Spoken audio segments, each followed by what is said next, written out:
যেই ভিডিওর থাম্বনেল যত বেশি সুন্দর সেই ভিডিওতে কিন্তু ভিউ বেশি হয়। কিভাবে খুব সহজেই একটি প্রফেশনাল থাম্বনেল তৈরি করা যায় তা নিয়ে আজকের ভিডিও। তো চলুন শুরু করা যাক। canva.com এ লগ ইন করার পর আমি যখন হোম পেজে আসলাম তখন এরকম ইন্টারফেসটি পেলাম। নিচে আপনারা কিছু দেখতে পাবেন, এইগুলা হচ্ছে যে টেমপ্লেট, এগুলা নিয়ে কাজ করা যায়। আর এখানে সার্চ বক্স আছে, সার্চ বক্সে গিয়ে সার্চ করলেই পেয়ে যাবেন। আমি যদি ইউটিউব থাম্বনেল দেখে সার্চ করি, এই যে নিচে চলে আসছে, এখানে দেখা যাচ্ছে 1280x700। এটা হচ্ছে যে ইউটিউবের প্রফেশনাল থাম্বনেলের যেই মাপ সেই মাপ মতোই আছে। সার্চ করার পরে এখানে কিছু তৈরিকৃত টেমপ্লেট দেখতে পাবেন যেগুলো নিয়েও আপনারা কাজ করতে পারবেন। তবে আজকে আমরা একটা ব্ল্যাঙ্ক হোয়াইট টেমপ্লেট নিয়ে কাজ করব। এখন দেখতে পাচ্ছেন আপনারা একটি সাদা ব্ল্যাঙ্ক টেমপ্লেট ওপেন হয়েছে। এই যে নিচে এটা দিয়ে জুম ইন জুম আউট করা যায়, একটু জুম করে নিই। এই যে বাম পাশে আরো কিছু টেমপ্লেট দেখতে পাচ্ছেন, এই টেমপ্লেট গুলো নিয়ে কাজ করা যায়, কিন্তু আমরা টেমপ্লেট নিব না। প্রথমে ব্ল্যাঙ্কে ক্লিক করার সাথে সাথে এটা পুরোটা মার্ক হয়ে যাবে এবং এই যে পাশে দেখতে পাবেন ব্যাকগ্রাউন্ড কালারের যে অপশনটা সেটা চলে আসছে। এখানে যদি ক্লিক করি, লাল, নীল, সবুজ, হলুদ সব রকম কালারই আছে। এইখান থেকে আমি নিব এই বেগুনি কালারটা। ফটোসে গিয়ে ফটো নিব। আপনারা এই যে এখানে সার্চ করলেই পাবেন। ধরুন আমি রেড পেপার নিব, রেড লিখে সার্চ করি, এই যে রেড গুলো চলে আসতেছে। এই যে এগুলো হলো প্রো। ক্যানভার দুটি ভার্সন আছে, একটি হলো ফ্রি, একটি হলো প্রো। প্রোতে গেলে এইগুলো ইউজ করতে পারবো, আর ফ্রি যেগুলো আছে এগুলো ইউজ করতে পারবো। তো যাই হোক, আমি ছবি নিয়েছি একটা। তো এই ছবিটাকেই এখন কাস্টমাইজ করার জন্য এই যে এখানে ধরে ঘোরানো যায়, দেখতে পাচ্ছেন আপনারা। এখানে ধরে আমি এটিকে ঘুরিয়ে নিচ্ছি, কারণ আমি এটিকে খারাপ ভাবে বসাবো। এখন আমার একটা ছবি ব্যাকগ্রাউন্ড রিমুভ করে এনে বসাবো। এই আপলোড বাটনে ক্লিক করার পরে এখানে উপরে যে আপলোড মিডিয়াতে আছে, আপলোড মিডিয়াতে ক্লিক করলেই আপলোড করতে পারবেন। আমার এই যে ছবি আপলোড করা আছে আর একটা ব্যাকগ্রাউন্ড রিমুভ করাও আছে। এখন কথা হলো যে আমরা ব্যাকগ্রাউন্ড রিমুভ করবো কিভাবে? ফটোশপের কাজই তো জানি না। এর জন্য সহজ কিছু অনলাইন টুলস আছে যেগুলো দিয়েই করতে পারবেন। তার মধ্যে যেমন একটা এই যে ব্যাকগ্রাউন্ড রিমুভাল আছে। এই যে আপলোড ইমেজ আছে, আপলোড ইমেজে জাস্ট ক্লিক করবেন এবং ইমেজ আপলোড করে দিবেন, অটোমেটিক ব্যাকগ্রাউন্ড রিমুভ হয়ে যাবে। যে এখানে ডাউনলোড অপশন আছে, ডাউনলোডে ক্লিক করলে ডাউনলোড করতে পারবেন। এখানে জাস্ট এই ছবিটার উপরে ক্লিক করলেই এটা এখানে এসে বসে যাবে।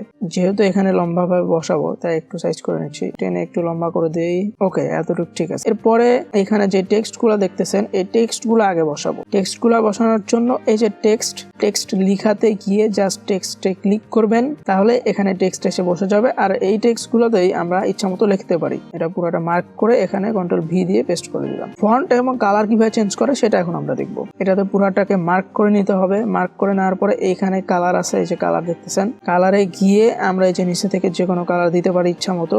আবার আপনি চাইলে কাস্টম কালার ইউজ করতে পারেন। এই যে এখান থেকে এই যে এটা হলো মাঝখানে, দেখুন এটা ধরে যত টানতেছি তত কিন্তু কালার কম বেশি হচ্ছে। ইয়েলো কালার নেওয়ার জন্য এই যে দেখতেছেন হাত মাউসটা এই নিলাম ইয়েলো কালার। ওকে, এবার হলো ফ্রন্ট চেঞ্জ করবো। ফ্রন্ট চেঞ্জ করার জন্য এই যে অ্যারো চিহ্নটা দেখতে পাচ্ছেন, এই অ্যারো চিহ্নতে ক্লিক করলে এখানে এই যে বাম পাশে দেখুন অনেক ফ্রন্ট চলে আসছে। ক্লিক করলে ফ্রন্ট চেঞ্জ হবে। এই যে একটা দেখেন চেঞ্জ হয়ে গেল, আর একটাতে যদি ক্লিক করি এই যে দেখুন চেঞ্জ হয়ে গেল। জাস্ট ক্লিক করলাম, অটোমেটিক এখানে কিন্তু ফ্রন্টটা নিয়ে নিল। আরেকটা টেক্সট নিব এবং এইখানে পুরোটা মার্ক করে নিতে হবে। মার্ক করে নিয়ে কন্ট্রোল ভি দিয়ে পেস্ট করলাম।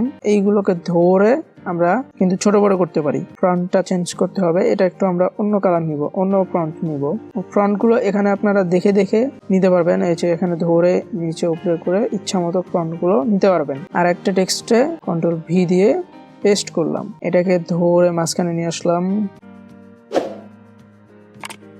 এলিমেন্ট থেকে আপনারা যে কোনো কিছু নিতে পারবেন। লোগো বা চিহ্ন দেখেন সেগুলা এখানে পাবেন। ক্যানভার লোগো ইত্যাদি যে লোগোগুলো নিয়েছিলাম এখানে সার্চ করে করে সেটা কিন্তু এখানে আছে। ফটোশপ লিখে জাস্ট সার্চ করলাম, এই যে নিচের দিকে গেলে এই যে এটা জাস্ট ক্লিক করলাম, নিলাম। আমরা এখানে ধরে চিকন করব, এটাকে ধরে জাস্ট টেনে চিকন করতেছি। আর একটু বাড়াই দেই। ওকে, এতটুকু ঠিক আছে। এবার এইটাকে এখানে ধরে ছোট করব। এটাতে জাস্ট ক্লিক করলাম, এটা এখানে আসলো, ধরে পয়েন্ট করে নিয়ে আসলাম, এখানে করে ছোট বড় করছি। মাউসে ক্লিক করে এই দুটাকে একসাথে মার্ক করে নিয়ে দুইটাকেই ধরে একসাথে নড়াতে পারবেন। এই যে নিচের এই দাগ ক্লিক করলাম, যাতে চিকন করলাম, এটাকে ধরে মাঝখানে বসাই দিতে। এখন তারপরে এইখানে ছিল যে ক্যানভার লোগো, সেটি বসাবো। এটাও এলিমেন্ট থেকে পাওয়া। ক্যানভা লিখে যদি আমি সার্চ করি, এই যে ক্যানভার লোগোটি গোল দেখতে পাচ্ছেন। আবার এই যে ক্যানভা লিখা, এটা জাস্ট ক্লিক করলাম, নিচে জাস্ট ক্যানভার লোগোটা নিয়ে আসলাম, ছোট করে একদম সোজা মতো বসাই দিলাম। এই হলো আমাদের থাম্বনেইল। এটি দেখুন। আর এটি দেখুন প্রায় কিন্তু হুবহু, একটু কালার কম বেশি, সেটা আর একটু সময় দিয়ে কম বেশি ঠিকঠাক করা যেত, কিন্তু দেখানোর জন্য আমি আর কি অত বেশি সময় দিলাম না। থাম্বনেলটি ডাউনলোড করার জন্য ডাউনলোড অপশনে গিয়ে জাস্ট পিএনজি অপশন সিলেক্ট করবেন, এখান থেকে সিলেক্ট করা যায়, পরে জাস্ট ডাউনলোডে ক্লিক করবেন, ডাউনলোড হয়ে যাবে। এই হলো ফাইনাল থাম্বনেল ছিল। এতক্ষণ আপনাদের সাথে ছিলাম আমি মাইমুল বিপুল। দেখা হচ্ছে পরবর্তী ভিডিওতে, সে পর্যন্ত সুস্থ থাকুন, ভালো থাকুন, ধন্যবাদ।